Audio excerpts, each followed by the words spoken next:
Hi, I'm Dasha Videra. I live at 35 Marvin Ave.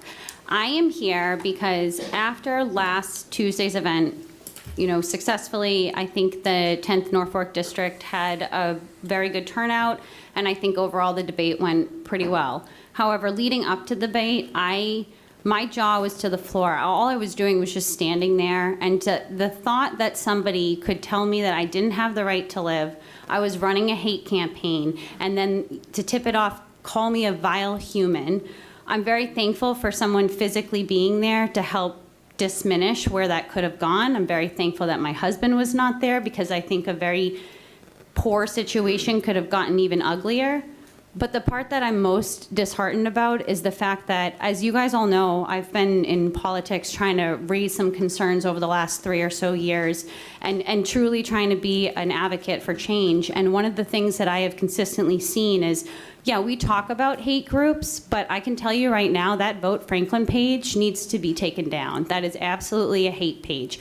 Leading up to the events that happened on Tuesday, there are people in this town that literally tried to compare me, create an AI visual, and make it look like that I was actually a school shooter. That person's husband, who happens to be a lawyer, then decided to compare me to the Boston Strangler.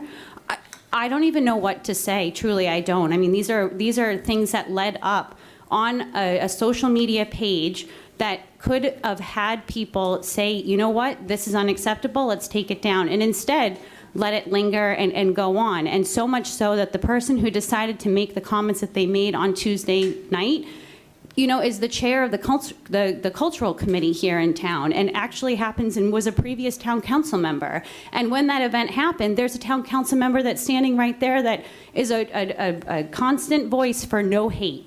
So, as somebody that's been trying to get my voice heard in a town that is absolutely filled with hate and division, I stand here really proudly to say I'm not living in fear. I'm going to continue to come out. I am proud that I am choosing to run for state senate because I don't think it's right to be disrespected because I might think differently than you. I'm looking and I'm choosing to live in Massachusetts for many reasons.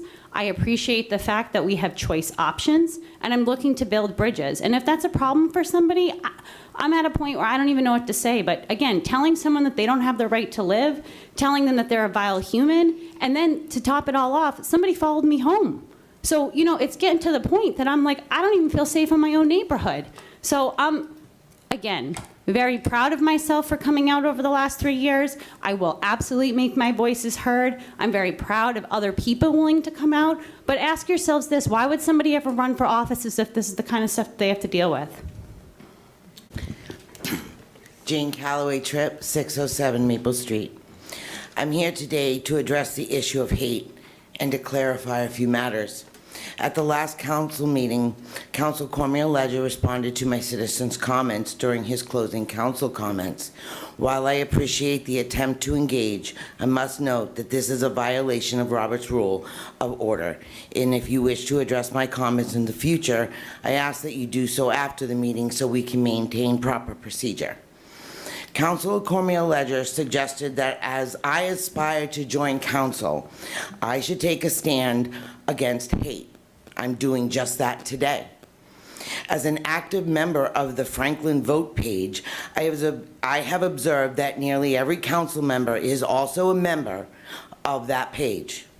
Yet, when hateful posts and character attacks against Dasha Videra appeared, referring to her as the Boston Strangler, blaming her for school shootings, and more, no council spoke out.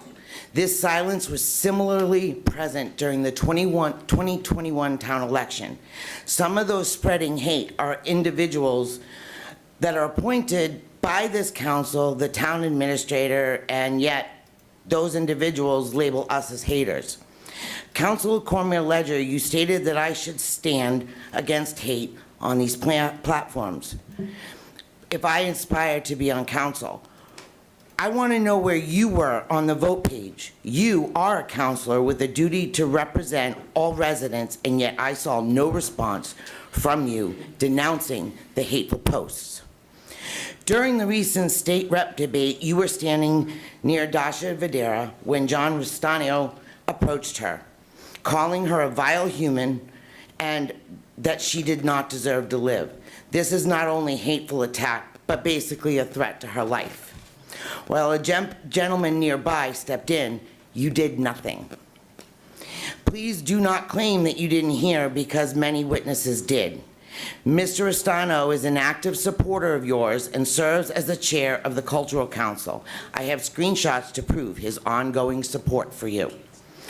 Your silence sends a troubling message that we should only stand against hate when it aligns with your views, not when it targets those you oppose. This selective stance does not reflect true representation of all residents, and in my opinion, is grounds for removal from the council position. You are elected to represent us all. Furthermore, I'm calling for the immediate removal of John Restano from the Cultural Council and any committee he serves on. Allowing him to remain is to condone this kind of hate within our town leadership. If the council fails to act, it demonstrates a tolerance for such behavior. I have committed to bringing accountability back to this town for all who represent it, whether elected, appointed, or employed.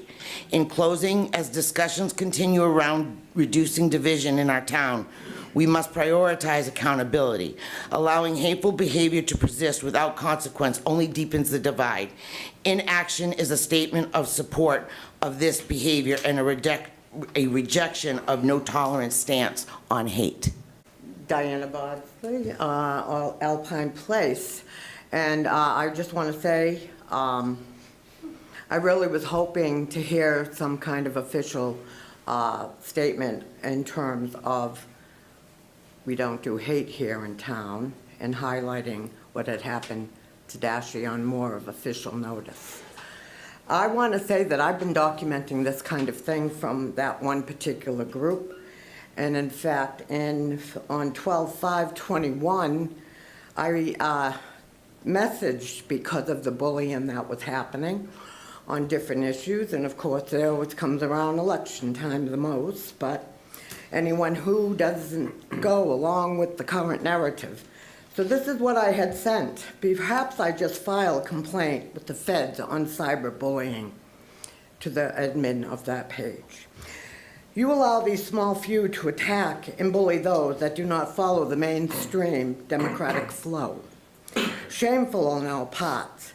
I clearly informed the person of why I stopped my comments on my post, and I shared with that person, he continued on with bullying me on a separate post that you allowed.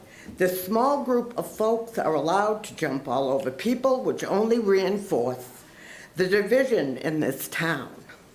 You can call it debate all you want, but it is not. It is bullying. Wonder why folks feel your group does not allow differences of opinion. Just reread all 3 posts. I am really tired of the bullying you allow. Shameful, really, completely shameful. But to keep believing you are not part of the division in this town is sad. And what happened after that? I'm banned. I can't even find the group anymore, and I was silenced. I was at that debate. I did not hear what was said to Dasha. However, after the meeting, someone else and I tried to have a conversation with JR, and the hate, the name calling was beyond disgusting. He yelled in my face. Some nameless woman yelled in my face. And to know that this man is a representative of St. Mary's Church, and I don't even go to church, is disgusting. I truly hope that that man stops laughing, because this isn't a laughing matter. You are supposed to be a representative of this town, and I've watched you laugh nonstop for 10 minutes. This woman is trying to make change. What you're doing is disgusting. I have never once come to a town council meeting to speak, but I'm just done with the things that are said, the things that were said to her, the things that were said to myself and to my girlfriend, to try to have an attempt at clarity as to what he said or why he would say the things that he said to her, just blew my mind. Blew my mind. I have never witnessed a man talk to a woman the way he spoke to her, and then in turn talk to my friend and I in the means that he did. It was pure disgust. And I truly hope that you take the actions that Jane has proposed seriously, and I'm hoping that someone from St. Mary's takes a look at this man, because it was pure, utter filth. Thank you. My name is Jen Clark. I live at 53 Crocker Ave. I guess for me, the only thing I want to say, just kind of in defense of the hate, is that kindness matters signs are all over Franklin. Okay, like, and I don't have one because I truly don't think Franklin is kind. And it's sad for me to say that because my kids go to school. I have 2 kids in high school. I see Ted at the games all the time. Like, we're all out there hooping and hollering for our teams and all of that. But I hope everyone at this table, including Mr. Sheridan, who literally, I don't know what's going on right now with him, but whether I'm Democrat or Republican or an independent, it shouldn't matter. Because kindness matters because you're kind, not because you're a Democrat or a Republican or you sit on a committee. At the end of the day, I tell my 2 children, be a good person and all will work out. The vote page is horrible. I know a lot of you are on it. There's quite a few that write books. I don't know how they have all the time, but so be it. I just feel like if you're gonna preach kindness matters, then be kind. It doesn't take much to be kind. Say thank you when someone holds a door. Say, hey, my son has to have surgery tomorrow from a football game. Hey, you know what? Help him up the stairs or help him with his book bag. That's it. It doesn't take money. It doesn't take anything. It's just kind. And I am Catholic. I was born and raised Catholic. And I don't love where the Catholic religion has gone because I truly feel like they promote the hate. And that makes me sad because my husband is Jewish and we didn't baptize our children because he's Jewish, I'm Catholic, whatever. So we had a blessing, and a deacon actually told me that my daughter would not go to heaven because she wasn't baptized in the eyes of God. So we can just say that I haven't stepped foot in a Catholic church since then. However, I truly still believe I don't need to be in church to know I'm a good person. So that's all I can say. If you're gonna preach kindness, just do it. That's it. And I don't know what else to say, but Franklin has turned into a very sad town, and I will say, once my kids are done with school, we will be leaving, because it is just not welcoming anymore. Thank you. Thank you.